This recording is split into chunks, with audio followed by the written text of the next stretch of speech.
والصلاة والسلام على أشرف الأنبياء والمرسلين وعلى آله وصحبه أجمعين. Pertama-tama sekali adalah sama-sama kita mengucapkan puji dan syukur kita kehadiran Allah Subhanahu wa Ta'ala yang telah melimpahkan nikmatnya kepada kita bersama berupa nikmat iman dan Islam.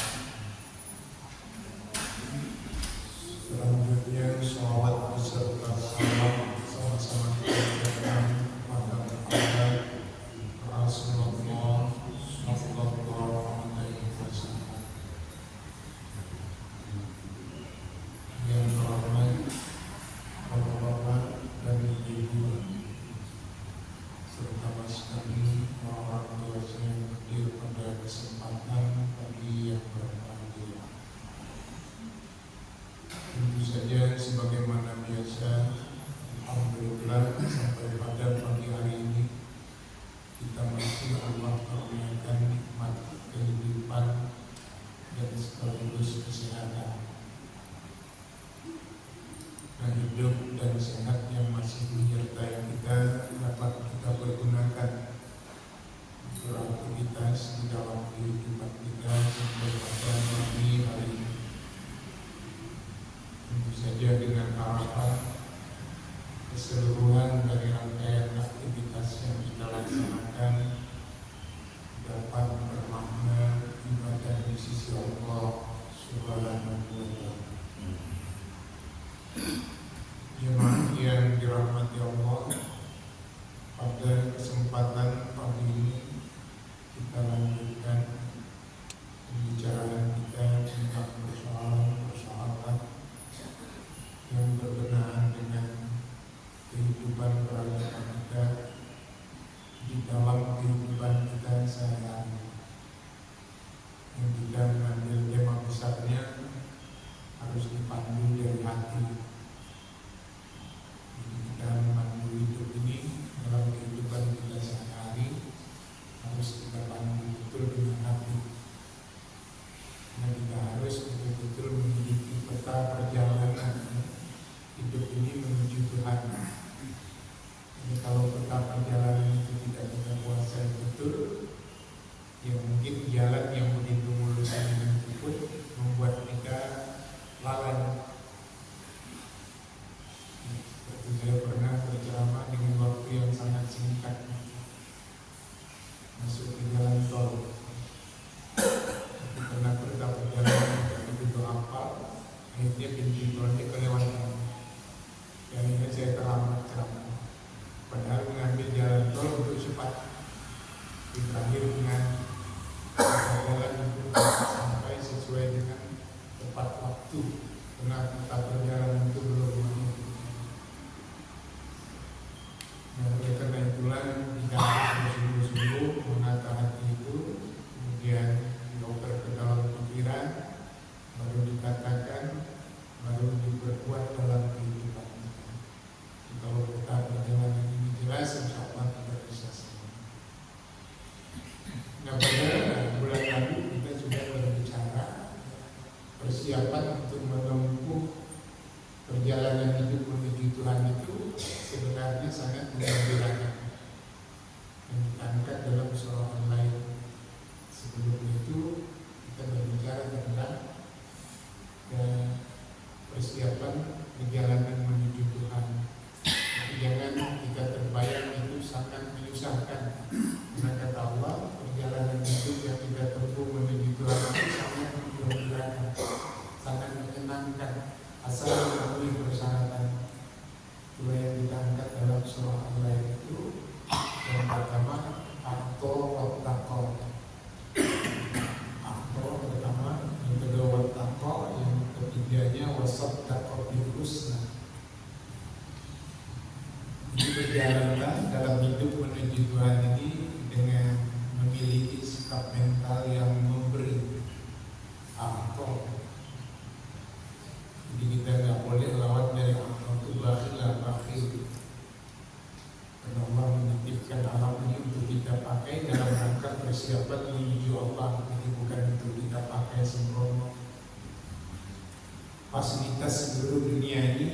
diberikan untuk dipakai dalam rangka untuk mempersiapkan hari akhirat kita bertemu dengan Allah. Makanya kita harus akal. Sebenarnya nggak berat, karena kalau kita akal itu adalah jalan kata Allah yang bisa membuat kita memiliki rasa bahagia. Nah, ujung ayat yang 3 itu adalah pesan dia siruhun lil yusra. Jadi Allah buka pintu kebahagiaan dalam hidup ini kalau kita memiliki mental memberi. Kemudian wattaqwa, bertakwa. Yang ketiga wasaddaqo bil husna, membenarkan yang baik-baik datang dari Allah itu. Jangan sampai dia diklaim sebagai hal yang buruk. Jadi berbahaya kita dengan dibalik hidup ini. Kalau di dunia ini memang bisa penyakit moral dan spiritual balasannya itu lambat. Jadi kalau penyakit fisik cepat. Kalau tengok kita kalau terbakar langsung terasa. Kalau orang melakukan satu kesalahan yang sifatnya moral dan spiritual, balasannya diberi Allah tengah waktu yang ada. Bisa orang guru itu beratus-ratus tahun sukses di dunia. So, perhatikan kehidupan yang pernah dipimpin oleh orang-orang zalim seperti Firaun kan lama. Nah, kita berhati-hati. Kenapa? Karena yang ada di sana penyakit moral yang Allah tangguhkan panjang. Tapi tunggu kata Allah. Kalau tidak dustakan, ya nanti nggak bisa. Pasti aku sudah siapkan balasan yang sangat-sangat betul luar biasa nanti untuk mengazab orang-orang yang melanggar moral dan spiritual dalam hidup walaupun di dunia dia sukses. Tanda kutip ya sukses. Nah itu gak usah kita bahas lagi, nanti banyak waktunya. Dan pagi ini barangkali kita berbicara tentang zikir dan pengaruhnya dalam kehidupan. Zikrullah. Tapi di sini yang mau kita bahas pengaruhnya dalam kehidupan. Ini juga pernah kita bicara. Apa sebenarnya yang nanti membuat kita sangat betul-betul bisa konsisten perjalanan menuju Tuhan ini berada pada satu kebenaran. Jadi sebenarnya kita melihat aspek itu. Nah kalau berbicara masalah zikir, pasti saja ulama-ulama kita berdasarkan literatur yang saya baca selalu mengangkat firman Allah di dalam surah Ar-Ra'd surat 13 itu ayat 28. Allah bizikrillah tatma'innul qulub. Itu masalah Ar-Ra'd, coba diperiksa. Dan itu ketiga masalah surat yang ke-13. Surat ke-13 itu ayatnya 28. Nah, ini kalau kita mencoba mengamati analisis para ulama, jadi zikir itu sebenarnya kalau kita amalkan dalam kehidupan kita, tentu saja dalam bentuk kalimat thayyibah kan. Ini adalah membaca la ilaha illallah subhanallah walhamdulillah. Tapi yang kita maksud di sini adalah zikir yang betul-betul ingat Allah itu muncul dikarenakan kita mungkin melapaskan kalimat-kalimat thayyibah ini dalam bentuk berzikir. Katakanlah kita baca la ilaha illallah, la ilaha illallah. Jadi yang kita harapkan itu yang pertama tingkatannya kata ulama kita yang menganalisis kedudukan zikir itu sebenarnya untuk ingat Allah. Jadi kita berzikir yang kita ingat itu Allah. Dengan pula dalam zikir kita kemasukan syaitan gitu. Tapi Allah itu yang pertama, zikir paling pertama yang paling pertama itu. Baru naik nanti zikir yang membuat kita ingat. Jadi kita berzikir sebenarnya zikir kita ingat kita ke Allah itu membuat kita ingat. Kalau kita perhatikan Jadi kadang-kadang bisa nggak terlambat, kemudian sadar. Itu kan ada satu proses kita ingat Allah membuat kita ingat kembali, lalai ingat kembali. Jadi zikir itu yang kita ingat Allah. Yang kedua, kalau kita berzikir membuat kita ingat. Baru naik ke tingkatan yang ketiga nanti, zikir itu mengingatkan kita. Jadi orang yang sudah ingat Allah itu betul-betul mengingatkan diri dia, bahwa seperti kita hari ini ingat Allah itu membuat kita sadar menggunakan hidup ini.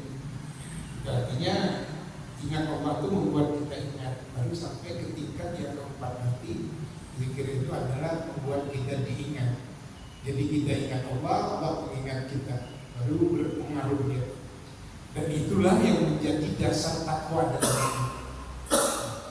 Jadi orang yang betul-betul ingat Allah itu bisa menjadikan takwa sebagai dasar hidupnya. Dan kita berbicarakan itu takwa sebagai asas kehidupan. Ini bisa menggabung seluruh ceramah kita. Jadi kita ingat Allah, kemudian ingat Allah itu membuat kita ingat.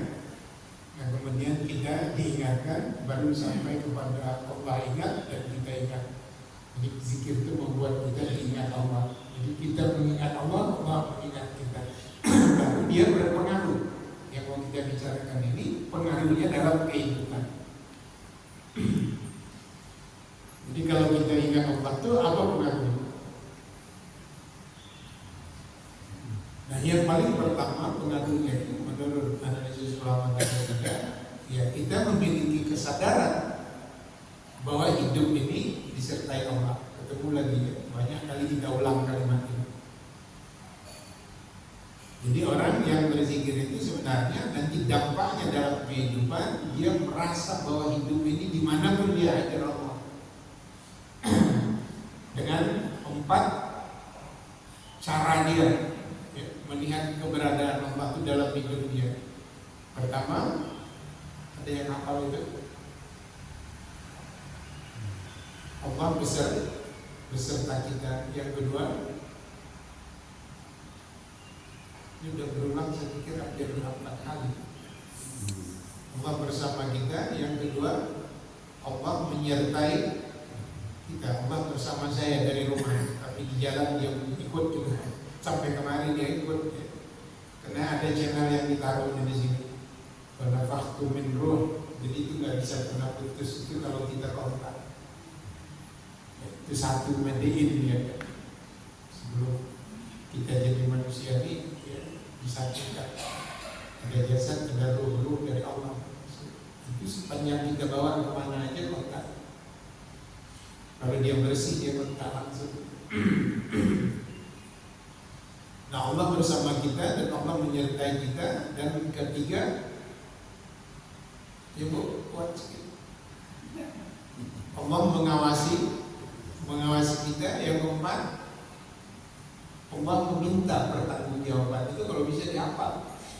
Karena itu memang betul-betul setiap hari, setiap kondisi hidup kita sampai mati harus kita bangun kesadaran bahwa Allah bersama kita, Allah menyertai kita, Allah mengawasi kita, dan Allah nanti meminta pertanggungjawaban terhadap apa yang kita lakukan di masa kita hidup sampai kita mati. Kalau itu lepas dari ingatan, ya hidup ini seperti yang kita lihat kenyataan hari ini. Jadi akhirnya nanti agama itu tinggal formalitas. Orang bisa sholat lagi bersama-sama, Allahu Akbar, salam, tapi dia dalam perbuatannya nggak nampak seperti sholatnya. Sholatnya nggak ada satupun yang dia langgar aturan Allah, tapi begitu siap sholat terlanggar semua. Bahkan tangannya dia kalau salah gitu, saling bersalah-salahan kita kan, saking ingin benarnya kita sholat. Tangan kita di mana, mengangkatnya bagaimana, telunjuk kita bagaimana, takut kita salah. Tapi kalau benar kali itu formalitas sholat dari takbir sampai salam, kalau hidupnya nggak benar, nggak bisa juga. Nah ini yang harus kita jaga betul. Jadi kesadaran yang dibangun bahwa kehadiran Allah dalam hidup itu membuat kita ingin betul menyesuaikan hidup ini sesuai dengan ingin Allah. Itu kan kunci dari kalbun itu, hati itu. Kalau Allah tadi 4, pada kita ada berapa? Saya ada 2 hadiah ini, 2 aqua. Siapa nanti bisa jawab, saya kasih 1. Yang 4 ada sama kita apa itu? Pertama hati, yang kedua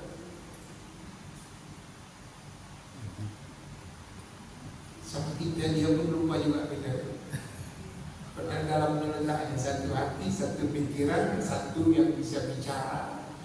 Ini Quran banyak menyebutnya. Apa nama? Wasyafatain, begitu Ustaz. Ada 2 bibir, mulut ini bisa bicara. Nah, kemudian yang keempat, hati, pikiran, perkataan, perbuatan. Coba kontakkan ini. Kita punya hati, punya pikiran, punya perkataan, dan punya perbuatan. Jangan sampai ini, karena ini ada Allah yang menyertai kita untuk betul-betul di mana saja kita berada. Aina makuntum ta'lamun, di mana saja kita berada dia tahu, itu Al-Quran. Nah, kemudian dia awasi dan dia bertanggungjawabkan. Ini harus sesuai betul. Nah, inilah kemampuan hati, pikiran, perkataan, dan perbuatan itu betul-betul harus terkontrol dengan baik. Kalau tidak, kita gak usah main-main gitu. 1 mulutnya ini udah pintu neraka aja yang terbuka. Rasulullah itu kan ada 2 pintu yang mau ke arah neraka, 1 di mulut bedanya, 1 di bawah. Kita nggak berbicara yang di bawah, kita berbicara yang di sini. Jadi ini pintunya memang betul-betul arahnya ke neraka. Terus kalau nggak diarahkan, yang bilang itu Rasul. Nah, hari ini kebebasan berbicara itu memang betul harus diakui. Itu tapi sebenarnya bukan harus berbicara sembrono, asal bicara. Artinya kita bebas mengungkapkan pandangan dan pikiran kita, itu maksudnya. Nggak boleh di stop. Nah, itu yang pertama. Nah, yang kedua, nanti pengaruhnya dalam kehidupan itu akan membuat kita memang betul-betul menjadi orang yang memiliki fasilitas dunia ini betul-betul kita merasakannya hanya sebagai pinjaman. Ini nggak ada dunia yang kita miliki hari ini yang merasa ada hak miliknya. Kalau saya dulu beli rumah pertama itu hak guna bangunan 20 tahun. Udah habis hak guna bangunan baru keluar hak milik. Nah, baru habis hak miliknya baru awak mati, nyewa balik awak di rumah yang udah awak bayar tapi belum ditempati. Saya pindah ke rumah, sudah begitu pindah datang ke kliniknya minta uang kuburan. Sampai hari ini belum saya pakai tuh. Padahal saya masuk masih rumah saya izin hak guna bangunan. Sampai selesai angsurannya baru keluar sertifikat. Alhamdulillah udah 4 kali saya bayar, saya belum dapat juga rumah yang saya bayar sama kredit itu. Nggak apa-apa, kita kalau rumah-rumah gituan memang nggak peduli dari kita nggak dapat. Tapi kalau rumah yang lunas yang di luar mati itu jadi padahal rumah yang udah kita bayar. Di sini ada tak bayar uang belum? Ada. Udah bayar? Udah. Belum bisa dikubur kan? Jadi kita harus memang betul pandai. Hati ini kalau mau dikelolanya begitu harus terbuka betul. Kalau nggak kita buka, kita nggak ada pergi. Saya pernah baca Sokrates Imam Syafi'i begitu. Orang kalau mau nangis katanya jemput Syafi'i. Waktu itu Imam Syafi'i masih berumur 16 tahun. Dia berada di Makkah, Masjidil Haram. Orang pada yang muda-muda sama dia ingin menangis, jemput dia baru baca Quran nanti jadi imam di ayat-ayatnya, semua orang bisa nangis. Satu kelebihan beliau dia membaca Al-Quran itu memang betul-betul diayati sehingga orang yang mendengarnya nangis. Sehingga orang kalau ingin nangis terseduh-seduh dalam salat jemput dia ketika dia berumur 16 tahun. Boleh dibaca di Imam Syafi'i menemukan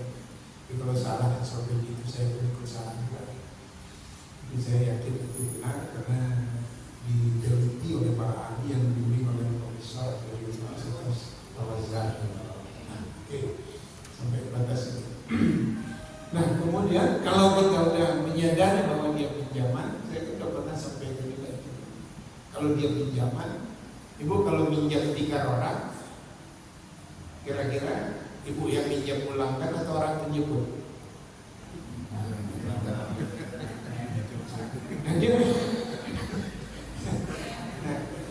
pikir-pikirkan juga, jangan pula awak ada pinjam, menurut aturannya kan awak yang pulangkan sampai dijemput Tuhan. Tapi beda, pinjaman yang ada seluruh dari Allah itu nggak ada kita yang pulangkan. Dia ngerti. Dan dia nggak pernah tanya udah mau pakai atau belum, sudah sampai tanggalnya begini. Jadi hidup yang dipinjamkannya hati-hati, dia dipakai atau tak dipakai, kalau datang tanggalnya dia jemput aja. Itu makanya ada orang yang udah mati baru mau balik beramal. Udah berulang juga kan? Apa yang ada yang ingat lagi? Hatta iza jaa ahadahumul maut qala rabbil ji'un. Begitu meninggal langsung minta pulang. Kenapa? Udah dikasih kesempatan hidup, tidak berbuat beramal, main-main dijemput oleh yang menjamkan karena nggak dikasih tahu. Oh, aku belum siap, nggak bisa kan. Nah baru minta mau raun-raun mau pulang ke Jawa Barat sebentar saja. Rabbil ji'un artinya sebentar. Untuk aku mau pulang, la'alli amalu salihah, aku nak beramal saleh. Jadi aku kasih sampai 65 tahun semalam, aku beraja. Ada yang berani jawab, nilai yang dikasih 65 tahun hidupnya aku beraja.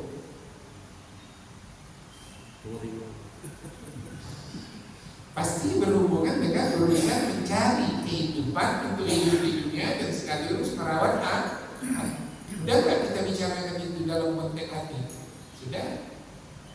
Asy-Syu'ara ayat 88-89. Persiapan hidup menuju Tuhan itu ulama selalu mengangkat Asy-Syu'ara 88-89. Apa bunyi ayat? Yaumala yanfa' malun wala banun illa man atallaha biqalbin salim. Allah diingatkan betul Rahman, seberapapun harta yang kau setiap hari pakai seragam dinas, berangkat pulang sampai ke pensiun, itu nanti ada harinya yang itu gak ada gunanya. Nah anakmu yang kau sibukkan mendidik itu sampai apapun dapat pangkatnya, nanti dia gak ada gunanya. Nah ini kan tetap juga bahasa Qurannya yang bisa datang bertemu Allah itu membawa bekal hati yang bersih. Berarti kan harus betul dijaga ini kan, urusan harta dan urusan keluarga ini dijaga betul sehingga dia nanti bisa bermanfaat ketika kita menghadap Allah. Jangan sampai dia tak bermanfaat, tak berguna. Terima kasih. Nah ini ya, itu ada 3 ayat, 3 surah, 4 ayat semalam itu kita bahas kan. Yang kedua kita angkat dalam surah Al-Baqarah 48 yang berbunyi wattaqu yawman la tajzi nafsun an nafsin syai'an wa la yuqbalu minha syafa'ah. Nah silakan ya. Hari ini kita bisa nolong orang dan bisa minta tolong. Ibu pernah nggak ada kesusahan minta tolong dengan saudara-saudara kita? Ada yang selama hidupnya tak pernah minta tolong.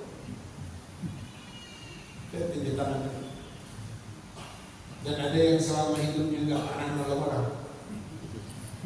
Terjatuh pun orang itu nggak tahunya yang tak hati, dia lewat aja. Jumpa batu besar di jalan pun lewat aja gitu. Lewat. Jumpa pohon yang tumbang itu diambilnya lewat, dia pikir. Saya dulu diajar bikin ayah saya pertama waktu saya beli mobil yang disumbang oleh Pak Akif. Untuk saya beli mobil disumbang dari Indonesia. Saya kalau masuk ke kampung bawa barang. Kampung ini nanti kalau dia di hujan bisa tumbang pohon. Jangan kau biasakan kalau ada di kampung itu tumbang pohon, kau lewat aja turun kau buang dulu semampu kamu. Itu amal yang sangat baik. Kita baca saya pula berita bahwa kalau bawa-bawa kalau bisa kena tangkap takut pula. Padahal kalau tadi saya taruh di bawah itu gunanya itu kata saya begitu bisa nanti batang pinang buang gitu. Kita harus potong dulu itu buang. Jangan kau cari-cari di jalan lewat, harus dibuang semampu gitu ya, tak mampu. Nah kira-kira begitu. Jadi kita memang betul-betul di dalam kehidupan ini sadar bertuhannya itu betul-betul. Yang kedua, kita sadar fasilitas hidup yang ada dalam kehidupan kita ini, pinjaman yang harus digunakan untuk dipakai agar dia bermanfaat ketika kita menghadap Allah. Karena material ini nggak bisa dibawa. Saya selalu mengajarkan kalau dipinjam orang barang kita rusak itu nggak usah marah. Karena kerusakan dari barang yang kita meminjamkan dan rusaknya itulah yang bisa dibawa menghadap Allah. Barang yang rusak yang bagus itu bisa dibawa. Kalau ada barang kita bagus, ada barang kita rusak yang tinggal di dunia nyawa mati, bisa dibawa. Yang bisa dibawa itu karena mau kita melapangkan hati dari rezeki yang diberikan Allah untuk menolong saudara, itu meminjamkan. Begitu rusak sabar kita bahwa itu bukan kita punya Allah, ya kita bersabar. Ya Allah, ini memang titipan, aku pinjamkan rusak. Yang rusak itu sebenarnya bukan saudara yang merusaknya, memang dari engkau. Kita sabar saja. Baru beli lagi yang baru, cepat dia balik sebelum pinjam. Kan gitu gaji kita pertama. Nah kira-kira yang bisa mempraktekkan itu siapa? Coba kita. Enggak ada. Tapi dia selalu berdoa untuk masuk surga. Mau bawa apa? Sedangkan martir aja pun tak pernah korban untuk agama Allah ini gitu. Kalau bahasa kasar itu agama Allah itu kan begitu kan. Ini agama, jadi agama itu kan gak bisa didustakan. Maka ara'aital lazi itu ada dua tafsir. Ara'aital lazi yukadzibu bid-din, tahulah kamu siapa yang mendustakan agama. Tapi ada penafsiran ara'aital lazi yukadzibu bid-din, itu diartikan hari akhirat. Tahulah siapa yang mendustakan hari akhirat. Udah jelas-jelas kita tahu secara hati bahwa di hari akhirat itu bukan tikar kita, bukan martir kita, bukan cangkol kita yang dibawa. Tapi makna dari sebuah cangkol yang ada dititipkan Allah itu kita buat beramal dengan meminjamkan. Kita buat beramal dengan sabar menerima patahnya. Kita buat beramal dengan memberi lagi yang lain. Kita buat beramal dengan meminjamkan tidak ada bekas dengan patah untuk tidak mengasihi orang lain kalau dia susah. Nah itu namanya agama itu. Boleh didustakan itu? Tak bisa. Kalau dia mendusta agama ya sebaliknya. Maka yang lahir nanti bukan aktor kan begitu gabungannya. Kalau kita gabung ceramahnya terus satu paket dari semua bukan aktor. Lahirlah manusia yang bakhil, pelit. Macam nama TV itu Politron. Siapa yang ada lagi dijual di lengket pula wallet. Kalau orang kami kampung di daging sana polit biasanya ada. Kalau orang barang yang tak boleh dipinjam polit. Kalau saya di kampus dulu bahasanya pedangkit. Pedangkit kau kali namanya kawan jarak dari Bali. Amrin dia tak bisa. Man kalau belum pinjam buku catatan dia mau ujian baru dia pinjam buku kita pula kita nak menghafal dia pinjam. Tak kita kasih dibilangin kita berarti. Jadi kan susah udah mencatat catatan kuliah mau ujian mau dihafal dia mau pinjam. Sedangkan tanggal pulangnya tak tahu pula. Dia akhirnya nanti dia baca catatan awak dia lulus awak pula tak lulus. Itu dikasih atau enggak? Nah risikonya kan besar. Nah itu yang kedua. Nah yang ketiga kita bisa melihat nanti kalau kita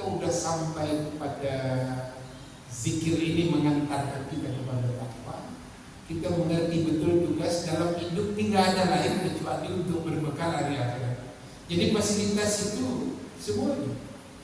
Ibu berekreasi untuk menikmati alam ini dalam rangka beribadah, fasilitas hati berjalan. Baca juga, saya baca ya seperti zaman saya rajin baca itu. Seperti Imam Syafi'i itu dia kata kalau nak berilmu nggak boleh di rumah. Orang bisa di rumah aja berlintah takkan ada pernah berilmu. Begitu balik juga kalau berjalan di jemput kalau tak dipakai hati mau tak sama itu. Tapi kalau kita bisa berjalan keluar, coba asal keluar kita pasti banyak yang baik.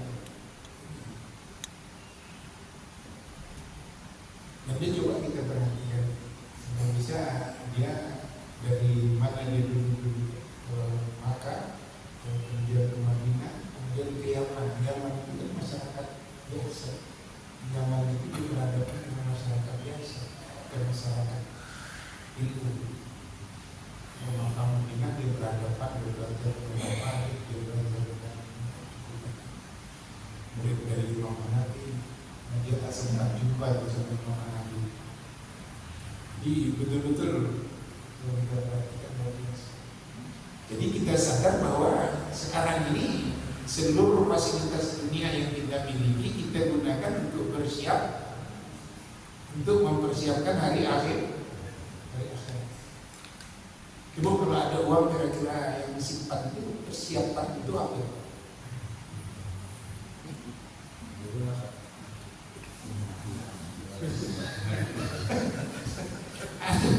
Saya kadang-kadang saya sendiri aja udah baca untuk simpan duit ada juta-juta juga.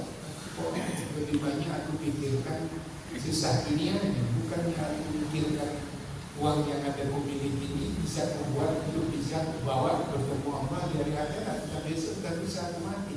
Walaupun tidak dihabiskan, tapi kita betul-betul berpikir untuk menggunakan fasilitas dunia yang ada ini untuk kita bawa ke akhirat. Anak-anak yang kita jadikan itu tidak usah singkat kali lah, tidak usah jangka pendek. Anak menjadi tua bisa dia merawat aku. Tahu-tahu banyak kali kerja itu saya nak merawat minggu awal itu tak sempat dia mati dia pun tak sempat dia pulang. Dulu awak menginginkan betul-betul dirawat. Rawat aja dia sekolah kan dia hanya untuk bekal akhirat. Sudah selesai. Bisa dia kalau rawat di dunia terima, tak bisa udah terima aja dengan sabar. Bu kalau anak-anak yang udah jadi nggak kirim ada kecewa atau biasanya? Kalau ada anak-anak ibu yang juga tidak jauh lagi dari kota di Medan, asal singgah mau mencari apa makanan awak, bukannya makanan awak yang dibawa anaknya, kecewa nggak? Kok senyum aja?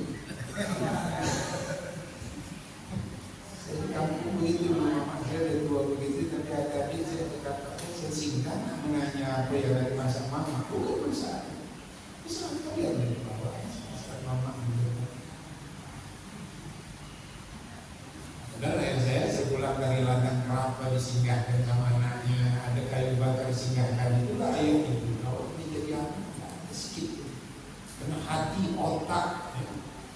Ini lisan perbuatan tidak terbimbing oleh hati yang bersih itu ya. Tak ngerti kebaikan orang, tak ngerti agama yang memerintahkan kita. Jadi oke, sehingga kita ada semangat hari ini, apapun yang kita miliki hari ini, jadikan dia persiapan untuk berbekal hari akhirat. Tapi ya harus pakai rasional menggunakan, jangan asal-asal. Kalau belum sampai zikir kita tadi pada ukuran diingat Allah dan mengingat Allah, jangan itu sembrono. Nanti begitu dilepaskan uang seminggu lawat hati dulu. Jadi kalau masih begitu jangan, ya, agar kemampuan kita. Fattakullah mastata'tum, maka kasih keringan.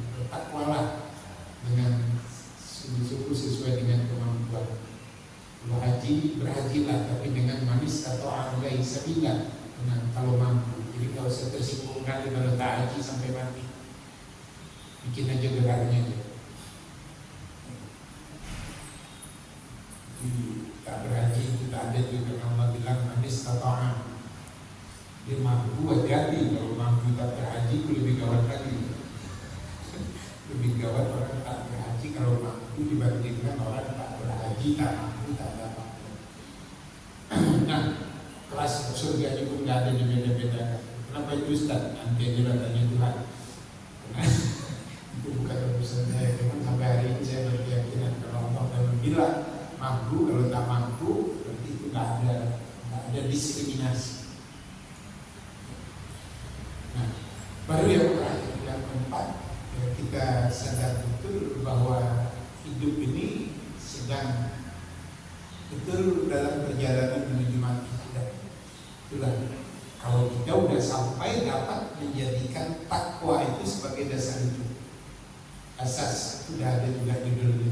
Jadi jangan Bapak terkejut kalau saya ceramah pasti nanti semuanya itu macam terulang. Mana yang editnya coba perhatikan. Kadang judul itu bisa saya ulang. Saya nggak targetnya dari materi ceramah, tapi dari ceramah ini yang saya targetkan itu adalah taghyir, perubahan dalam hidup kita. Jadi ceramah itu didengar, kitanya yang berubah, bukan ceramah yang berubah terus judulnya. Tapi ditanya apa judul bulan lalu, satu pun tak ada ingat dia apa yang mau ceramahnya. Apa kira-kira judul bulan lalu? Ulang aja lah ya bulan lalu. Ada juga yang marah, Ustaz terulang ya. Tapi saya tanya kalian judul diminta ingat, ya saya ulang. Nah itu kira-kira gambaran. Jadi nggak usah dirisaukan kali itu. Ya saya inginkan tahlil itu berubah gitu. Dengan ngomong-ngomong aja kita gini, itu makin terasa, gitu. Makin ingin hidup itu sesuai dengan yang kita tahu menurut Allah. Makin ingin. Baru terasa. Nah, oleh karena itulah mari sama-sama kita betul-betul ya selalu berzikir dengan teks manapun yang sumbernya dari Allah dan Rasul. Nah, itu yang namanya zikir yang disebut dengan kalimat itu. Nah, tapi itu harus ya, bertahap dengan membuat kita ingat, kemudian mengingatkan kita, baru nanti Allah ingat kita. Jangan sampai Allah melupakan kita, hati-hati, itu juga sudah ada judulnya. Kalau Allah melupakan kita, ya, kita nanti lupa diri.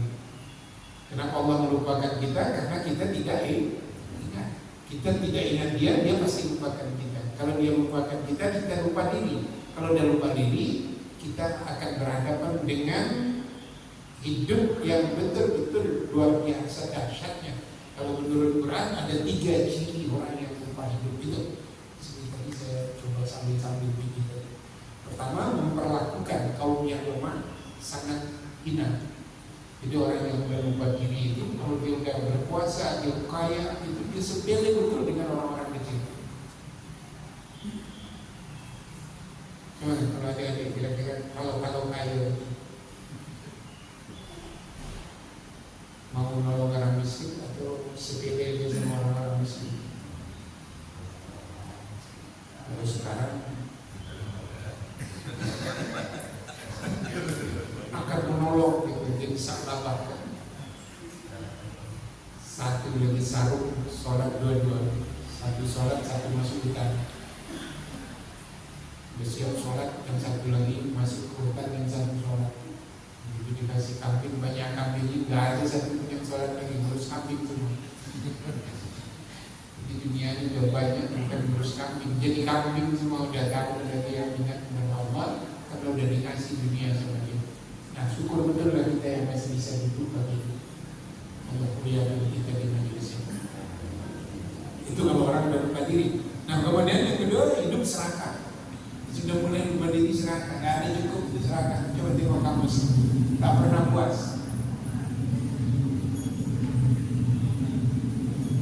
Jadi kalau udah ada kompor gas di rumah, ada kompor gas satu lagi untuk dikasih dari Kepling, masih mau nerima.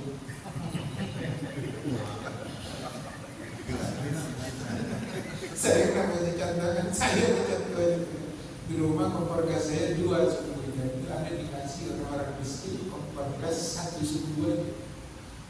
Saya diantar juga. Udah diterima saya baru saya sadar. saudara bikin serap itulah perasaan. Ya Allah, ini untuk orang yang butuh betul kok malah aku tidak ada kompor kok aku terima. Padahal di kompor dulu mungkin aku bisa latih. Baru lawan cari-cari orang susah mereka sih. Untuk aja hidup kayak gitu, udah mati gitu ya. Karena tak ada puasnya gitu. Bapak kalau dia punya mobil satu, ada lagi dari Pemda ngasih gratis satu, diterima atau ditolak? Ada yang Ustaz ini, ada Ustaz ini. Enggak ada. Kalau ada Ustaz kira-kira Ustaz udah haji, kalau ada lagi yang mau menghajikan diterima lagi atau kasih orang lain? Itu rakus nih. Itu juga nanti udah 4 kali dia haji, datang lagi orang kasih haji, dia juga. Itu diceritakannya pula karena kedekatan aku dengan Allah 12 kali aku dihajikan orang. Dia dihajikan orang, dia bilang merasa alim. Padahal lebih alim lagi orang menghajikan. Mana lebih besar orang berhaji dari orang melepaskan haji? Hati-hati. Nah itu ciri orang rakus. Nah yang terakhir hidupnya sombong, menolak kebenaran dan merendahkan orang lain. Coba bayangkan itu. Dan itu sebenarnya inti dari makna al-aitan dan cukup buka tafsir. Orang-orang yang tidak mendustakan agama itu pasti karakter dia sebaliknya. Kalau orang yang mendustakan agama, pasti yang pertama dia remeh dengan orang-orang, terutama orang miskin, orang yatim, remeh, tidak pernah peduli dia mau kaya. Dan kemudian yang kedua, dia tidak pernah merasa puas. Kasih kompor dan bisa tetangga dibeli secantik-cantik kompor gratis itu diterima juga. Padahal itu jatah orang miskin. Dikasih rumah pegawai negeri yang belum punya rumah, dibikinnya data rumah dia tak ada.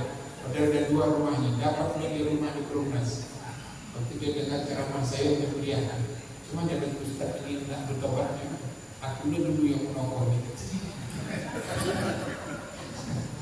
Aku bekerja dulu sampai jadi sekdar aku punya rumah, ngambil rumah Perumnas rumah negara. Waktu itu pernah tidak menjabat tentang hidup. Coba bicara, ya tambah aja lah semua obat gunakan yang diangkat untuk kebaikan. Jangan dipulangkan ke rumah supaya mengurus. Ada rumah-rumah orang susah bantu, ada saya bantu dalam cara obat. Dan itu rakus, bukan orang punya pengambil. Nah kemudian baru yang terakhir dia sombong betul bawaannya. Sombong itu artinya benar pun ditolak. Udah ini yang benar, ini yang salah. Kalau menguntungkan sama dia, salah itu pun dibela. Sombong itu, kata Allah itu. Tahu kamu, dan dibilang oleh Rasul, 1 butir zarro aja ada sombong dalam hatimu, kau tak dapat surga. Ini sombong itu udah kau amalkan dalam hidup, sehingga terasa oleh orang. Dalam hatimu aja ada sebutir kesombongan, la yadkhulul jannah, kalian nggak bisa masuk surga. Nah sekarang kalian sombong dengan orang-orang yang susah, sombong dengan orang kecil, dengan kekayaan dan kedudukan kalian. Gak usah akan masuk, dicium aja kalian gak dapat surga, kira-kira begitu. Bertolonglah menolak kebenaran dan merendahkan orang lain. Nah mudah-mudahan kita bisa ini betul-betul mengamalkan kaji-kaji korban kita dari ceramah pertama sampai ceramah terakhir. Coba kalau buat ibu simak-simak, ibu tengok kalau ada dicatat gitu. Tapi perubahannya bukan judul-judul itu. Judul itu bisa aja kita ulangi di setiap tahun ya, dengan pola yang baru. Tapi perubahan pada diri kita. Ya, mulai hari ini nggak ada lagi yang ngambil. Kalau ada kompor gratis jangan diambil lagi.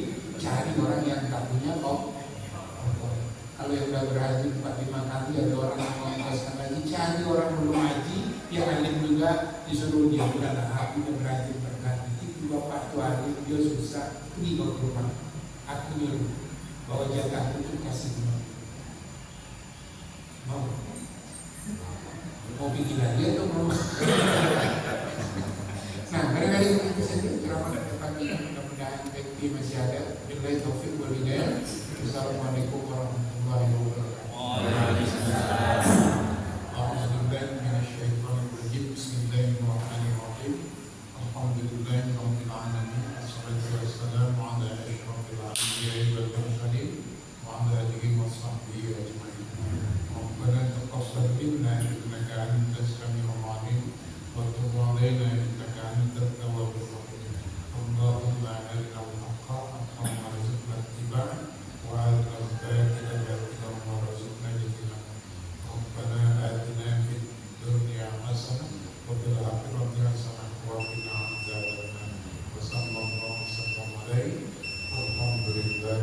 berdoa